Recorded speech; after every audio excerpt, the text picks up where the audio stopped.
بسم اللہ الرحمن الرحیم۔ حضرت خباب بن عرط رضی اللہ عنہ نے بیان کیا کہ ہم نے رسول اللہ صلی اللہ علیہ وآلہ وسلم سے شکایت کی۔ آپ اس وقت اپنی ایک چادر پر ٹیک دیے کعبے کے سائے میں بیٹھے ہوئے تھے۔ ہم نے آپ کی خدمت میں عرض کیا کہ آپ ہمارے لیے مدد کیوں نہیں طلب فرماتے، ہمارے لیے اللہ سے دعا کیوں نہیں مانگتے، ہم کافروں کی ایذا دہی سے تنگ آ چکے ہیں۔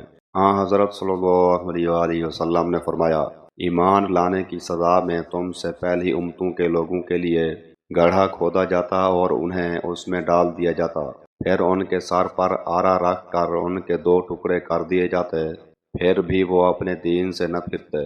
لوہے کے کنگھے ان کے گوشت میں دھنسا کر ان کی ہڈیوں اور پٹھوں پر پھیرے جاتے، پھر بھی وہ اپنا ایمان نہ چھوڑتے۔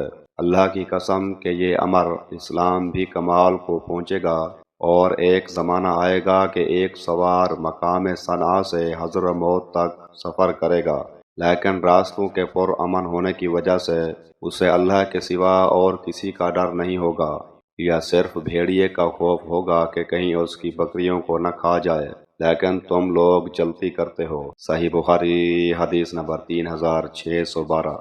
سوید بن غفلہ نے بیان کیا کہ حضرت علی رضی اللہ عنہ نے کہا، جب تم سے کوئی بات رسول اللہ صلی اللہ علیہ وآلہ وسلم کے حوالے سے میں بیان کروں تو یہ سمجھو کہ میرے لیے آسمان سے گر جانا اس سے بہتر ہے کہ میں حضرت صلی اللہ علیہ وآلہ وسلم پر کوئی جھوٹ باندھوں۔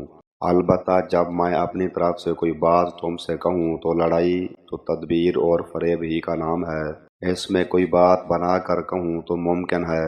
دیکھو، میں نے رسول اللہ صلی اللہ علیہ وآلہ وسلم سے سنا، آپ فرماتے تھے کہ آخر زمانے میں کچھ لوگ ایسے پیدا ہوں گے جو چھوٹے چھوٹے دانتوں والے، کم عقل اور بے وقوف ہوں گے، باتیں وہ کہیں گے جو دنیا کی بہترین بات ہوگی، لیکن اسلام سے اس طرح صاف نکل چکے ہوں گے جیسے تیر جانور کے پار نکل جاتا ہے۔ ان کا ایمان ان کے حلق سے نیچے نہیں اترے گا، تم انہیں جہاں بھی پاؤ قتل کر دو، کیونکہ ان کے قتل سے قاتل کے لیے قیامت کے دن ثواب ملے گا۔ صحیح بخاری حدیث نمبر 3611۔